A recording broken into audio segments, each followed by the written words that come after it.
Good morning, kabulers. So nandito tayo ngayon, no. Ito ang ganda ng place, oh. Havens Bradley Memorial Park. Ganda. So dito tayo, dalahan natin si Tito Frank, tapos magja-jogging na rin tayo. Nasaan dito yung location?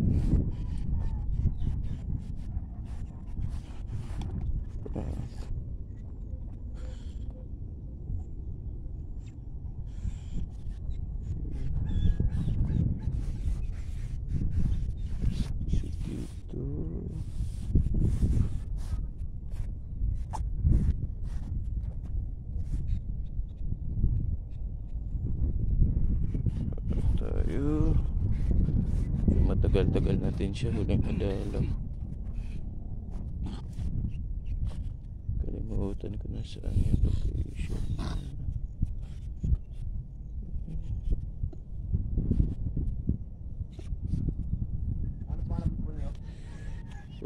Frank Hamias. Ayun. Wala si Tito Frank. Tito, good morning. Malinis siya.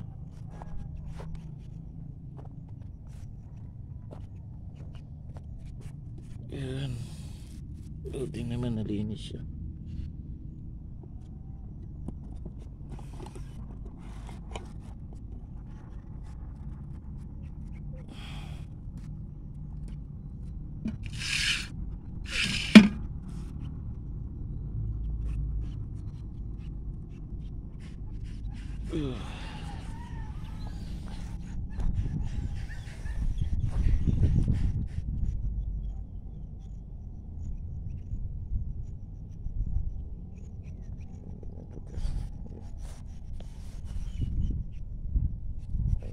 Dito jogging tayo, jogging.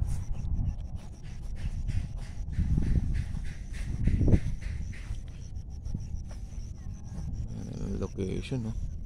Yung bundok po yan, mga kabulers.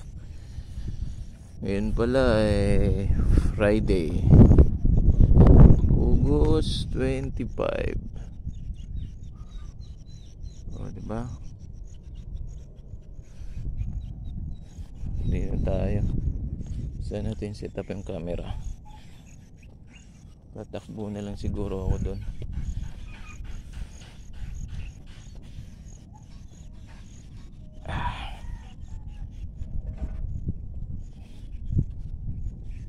Set up dito.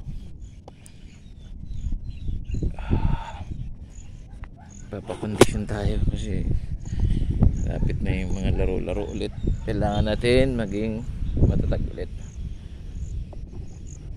Diyan lang yung camera. Kita pa. So going down tayo. So pababa po yan. Let's go.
kabulers. Yun tayo sa pababa. Hiling ko kayo.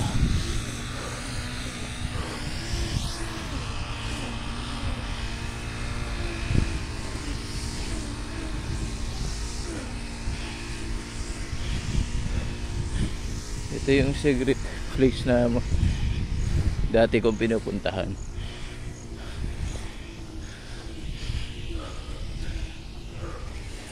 Gandang lugar to. Sementeryo to. Pero baka ano, luwang. Para na rin siya talagang park.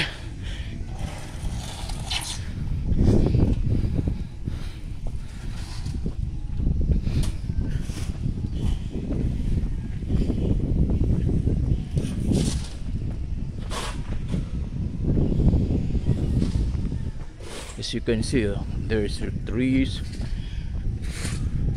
plenty of trees.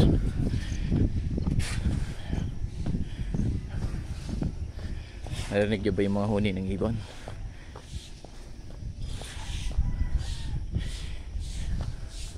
May ilog yan sa likod dyan, pero napakaliit lang. Pinuntahan ko na rin yan. Ganda, gandang place to. Pababa oh. Video ako dyan, lapag ko na lang to doon. Siguro tatakbo ko ito. May ilang round. Yan, lugar oh. Diba? Hidden place to, mga kabulers. What good for this place na remain nila yung ano, nature. So this is a nice place. Lapit lang to sa bahay. It takes around mga 2 to 3 kilometers. Dami nagja-jogging dito. Morning, diba? As you heard the birds sounds. Ba? Yun, oh, nandun yung ibon oh. Sa puno oh. Diba? Paka nature ng lugar na to. Diba? Diba? Naging nursery ito ng mga ibon kasi ilan na lang yung location na ganito pa. So may mga malalaking puno dito. So yung iba kasi ginawa ng ano subdivision eh.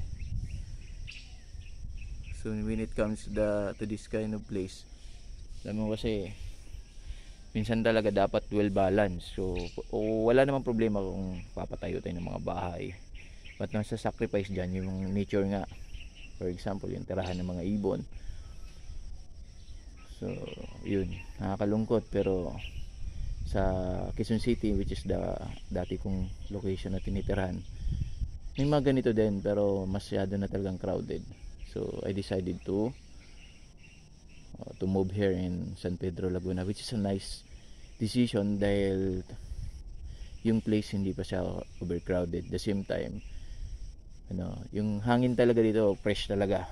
So yun talaga yung first thing na ano ko sa dito, kaya ako lumipat dahil yun nga, aside sa location, yun yung ano rin ng lugar. So yung hangin, bundok kasi ito eh, bundok siya sa Barangay Langgam.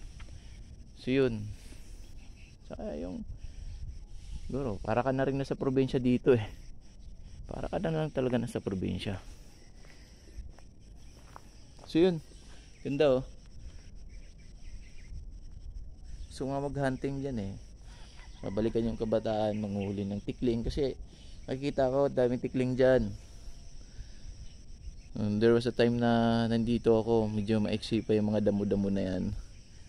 Dami ko nakikitang tikling dyan, walking, lalakad-lakad lang. Marunong ako manghuli niyan eh. Yun yung isa sa mga skills ko nung kabataan eh, hunting. So meron na ako doon actually. Meron akong pamingwit sa bahay. Dali lang yan, kahit painan mo lang yan ng isda.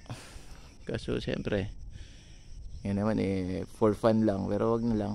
Na-realize ko rin, tumatanda na ako. Buhay din yan eh. Dati kinakain ko yan. Kasi siyempre, batang Negros ako eh. Pag batang Negros ka, in order to you to survive, dapat may mga learning skills ka na ano, hunter ka, supposed to be, dapat yun ang number one na iano mo sa ano mo, paano kayo maghunt ng ibon, isda, kasi wala namang ulam dun eh, wala kang problema yun sa kanin dun, makakasurvive ka. So lahat yun ginagamit mo, yung ilog, mga na doon, dalag. So every morning yan yata ulam ko, tsaka tilapia. Tapos during off classes, wala namang pasok, weekend, doon ako sa ano, sa lawa. So naghahunt kami ng mauulam, good for 2 days. So yun yung mga reminiscing ko nung during my childhood memories. Kaya pag mga ganitong location, tinitreasure ko yan. I'll take time for it. Minsan anak, yung bunso ko kasama ko nagbabike, nakapunta na kami dito. Diba, ang ganda oh. Yung huni ng ibon, napaka-relaxing.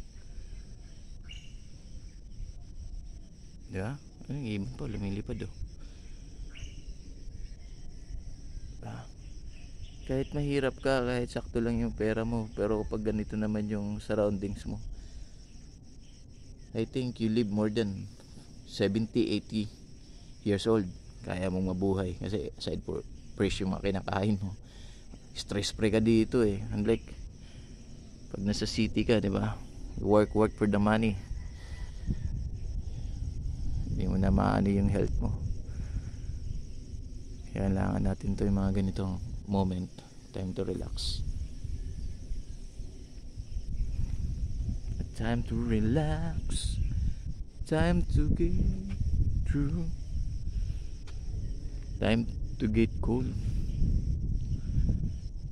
Sindihan mo na ang bonfire natin. Takbo mo na ako dyan kasi uphill eh, gustong gusto ko yan. Isa dyan lang kayong mga kabulers ha, tingnan nyo lang ako, siguro mga 5 to 6 rounds is enough. Takbo mo na ako. Buwan ko lang yung bola.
Nakapagod ka bowlers, grabe yung ano,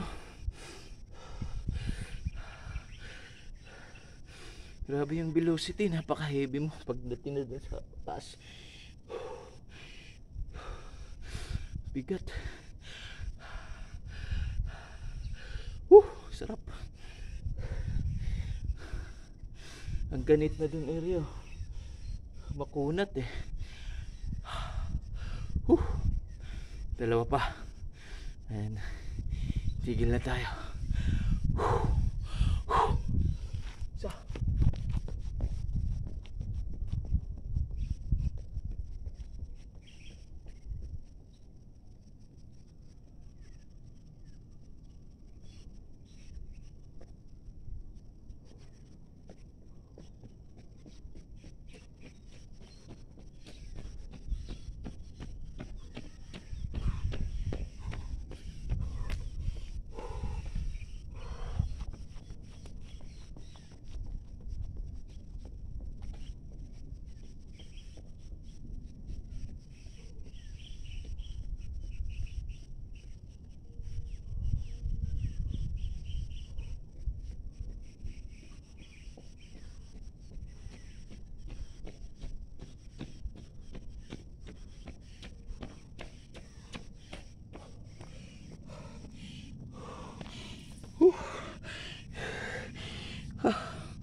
Grabe.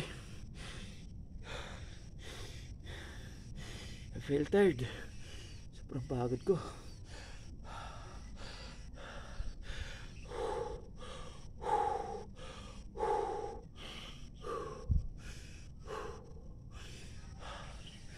Buti sakto lang yung init ng araw. Mga around 7:30 na to.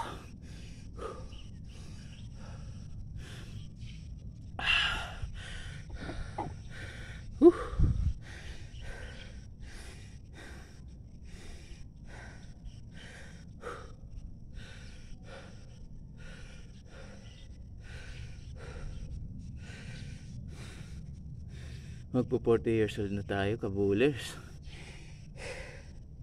Buwan na lang bibilangin. I'm really excited to be a member of the Club of 40s. Sabi nga nila, life begin at 40 years old. So I wanna see it, I wanna feel it.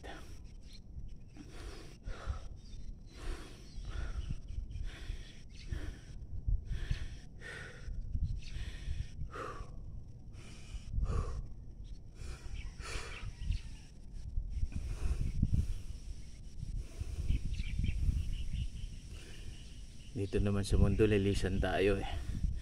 What we live here is the legacy. To become a role model of the young generation.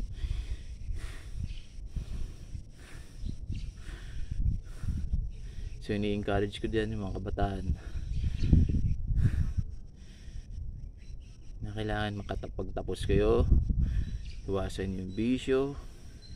Importante kasi sa akin yung education eh. Kasi pa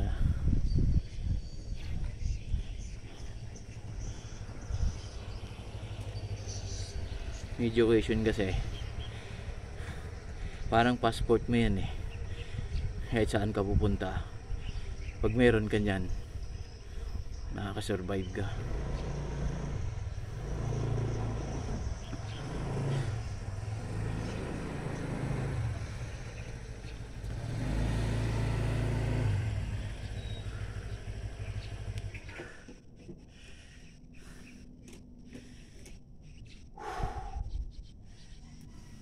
Importante talaga yung education. Hindi naman hadlang yung mahirap ka tapos hindi ka makapagtapos. It's up to you. Kaya nga binigyan tayo ni Lord ng ano eh, you have strength, we have knowledge.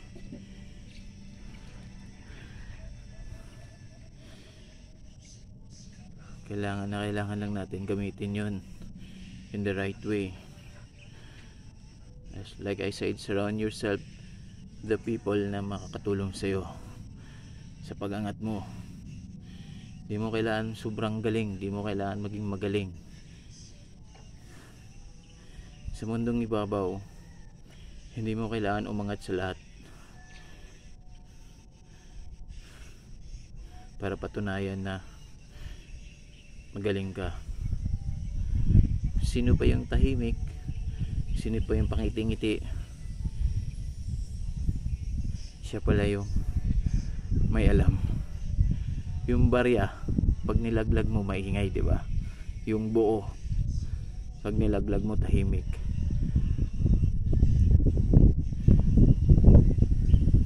So kailangan lang talaga sa buhay natin, andun ka, being proactive. Ano ba yung proactive? May alam ka, pag tinanong ka may sagot ka.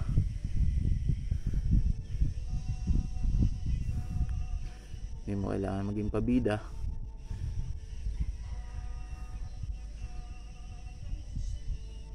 Kasi kung masyado kang magaling, in order you to survive, nilalaglag ka kasi sobrang magaling, threat ka eh. Unlike pag nandun ka lang sa saktuhan lang, neutral, hindi ka threat, at least you survive. At the end of the game, you still be there. Tindihan niyo ba ako?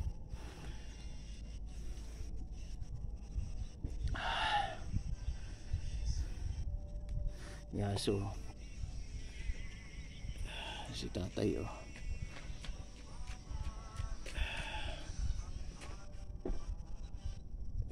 Diba? Jogging sila. See? Ano?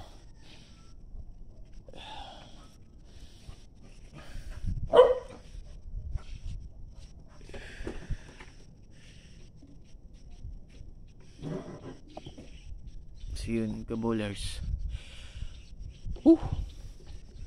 Meron pa akong isang area dito na gustong puntahan. Maganda rin pagtrainingan. Punta tayo.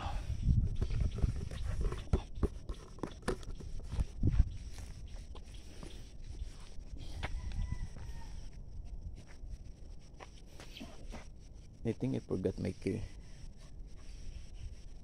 Oo nga, kalimutan ko. Shit. Balikan ko muna. Iiwan ko yung susi ko.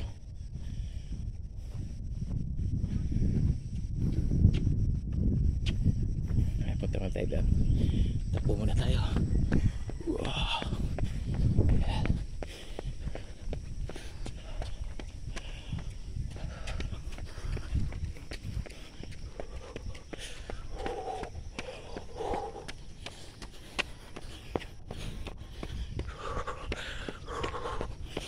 Yeah.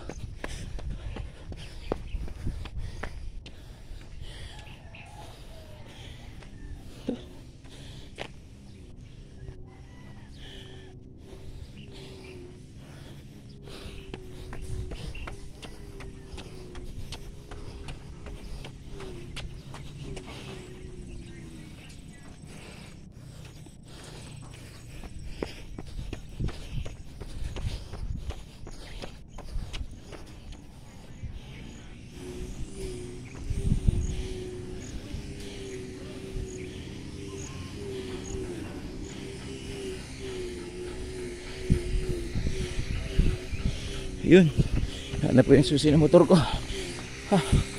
Alam mo, kalimutan na ako. So balik ulit tayo dun.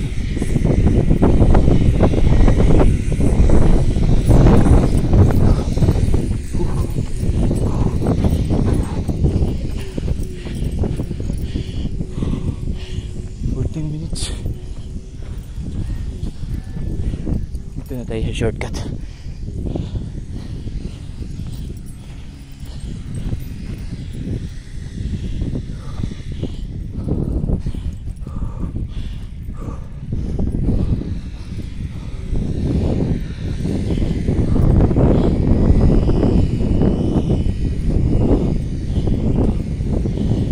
Pasa.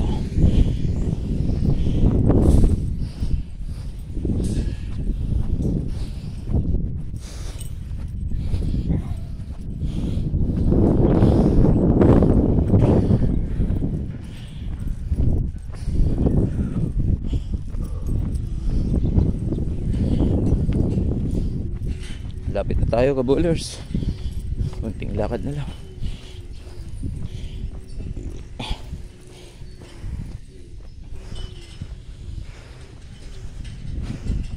Yan yung place, oh. Yan, napuntahan ko na rin yan nung nagbabike ako. Hindi ko lang bilag. A few months ago, before I get sick, pumupunta talaga ako. I was active here. Halos karating na ako ng Cavite. Pagbabike lang, Paliparan, Cavite. Gusto ko rin ano yun, yung pagbabike ko, ibablog ko. Wala pa ako nabibiling na camera eh. Pag nabili, oh, dito na ako, tayo. Yan ba yun, di ba? Doon na lang ako maglagay ng camera sa baba. Kasi gusto ko to eh. Pangpatibay ng tuhod to eh. Sa baba ako maglagay ng camera. Going up. Pinaka bottom na. Para makita nyo kung gaano kataas yung. Ayan. Ito tayo.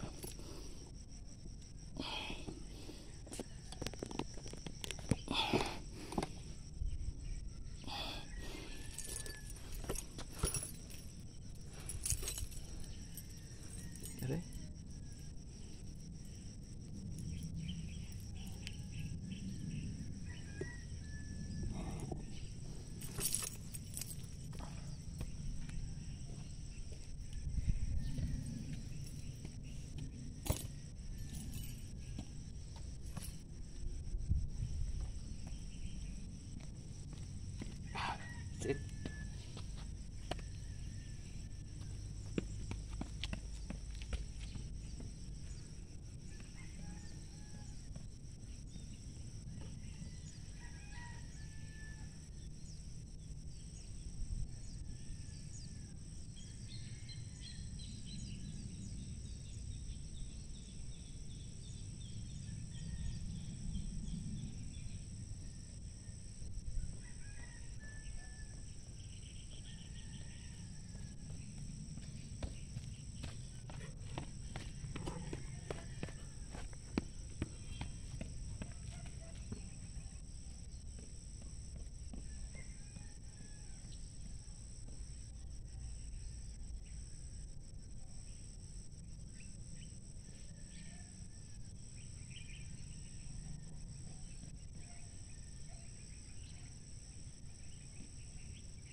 Bowlers, may ipapakita ako sa inyo some of the wildflower. Here as we can see, this is a white flower. Diba? Yan. Very rare ito kasi hindi mo naman ito nakikita sa mga normal na ano.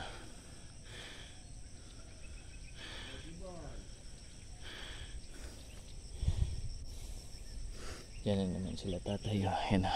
May kasamang aso. Yan. Ito yan. Uy, parang may gagamba pa. Uy, sound interesting. Baka makahanap pa tayo ng gagamba, mga kabulers. May nakita akong sapot I think meron nga. Ito, may sapot ako nakita. Siya. Hanapin ko kaya to. Ito asan yung sapot? Dito siya Yan tingnan natin kung may nandito yung gagamba.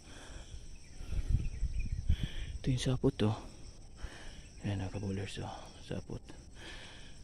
Check natin kung nandito siya. Wala. Hindi natin makita yung gagamba. Sayang.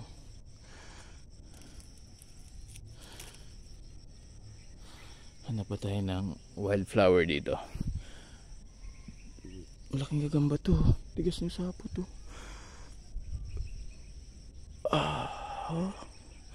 Wala naman ako nakita ng gagamba. Meron pa ako nakita ng wildflower dito Ito pa isa lang din yan. Meron pa ako Asan ko ba nakita yun? May buhangin dito. Naaabot siguro ito ng baha.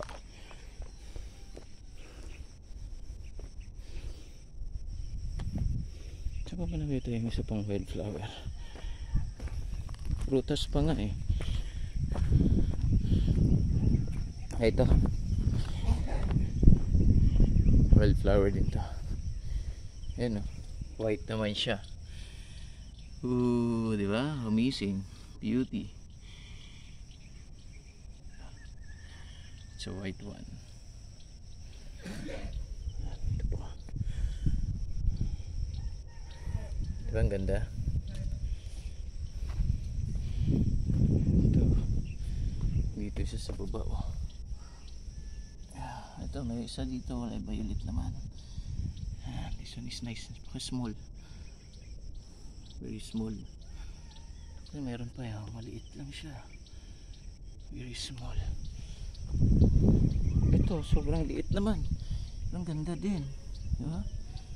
Sobrang liit niya oh. Diba? Kita niya. Liit niya. Ganda niyan. Ito makikita niya ito madalas. Diba? Uy, tikling yun. Sinasabi kong tikling.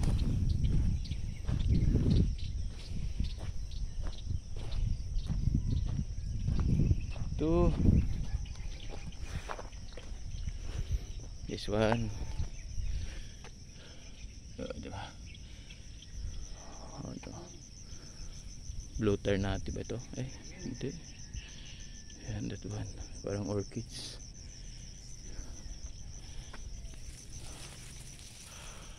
This one.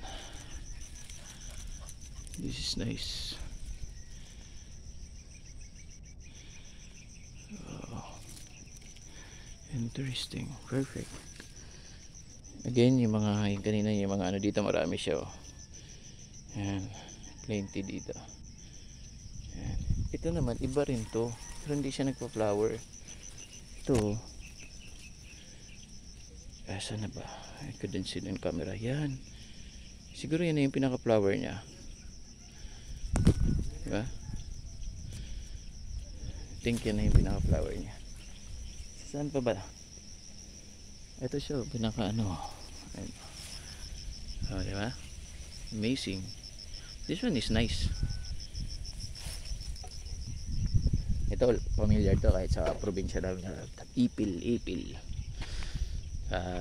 May flower din to eh. Ito.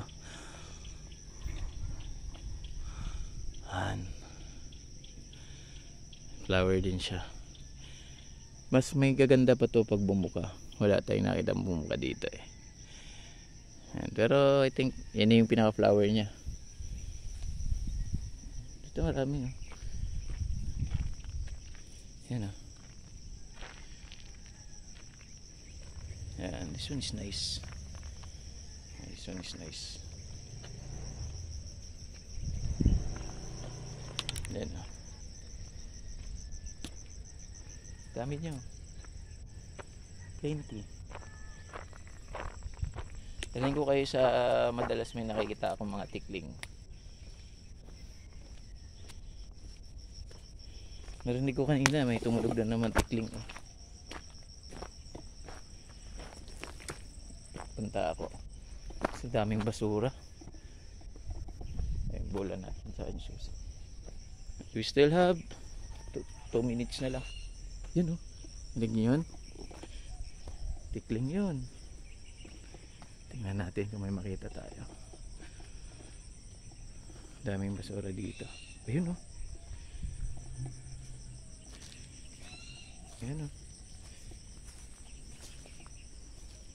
Tikling dito, yan. Medyo trailing to. Yan oh. Tubig yan.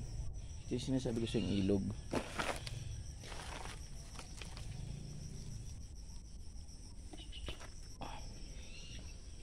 Yan oh. Tunog ng tikling oh. Yan oh.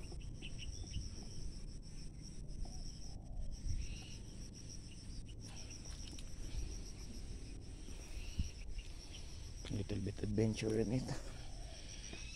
Yan. Tama yan. Yun, doon siya banda. Yan. O, diba?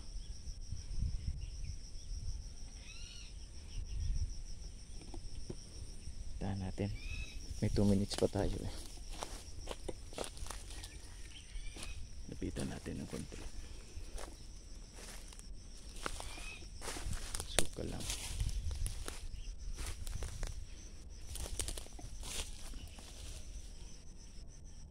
Saan yung tunog?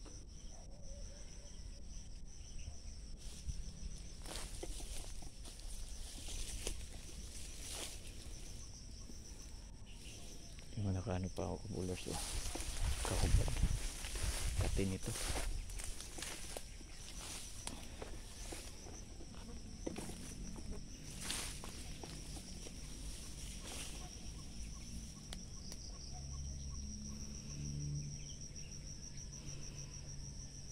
Sukal pala dito. Oh.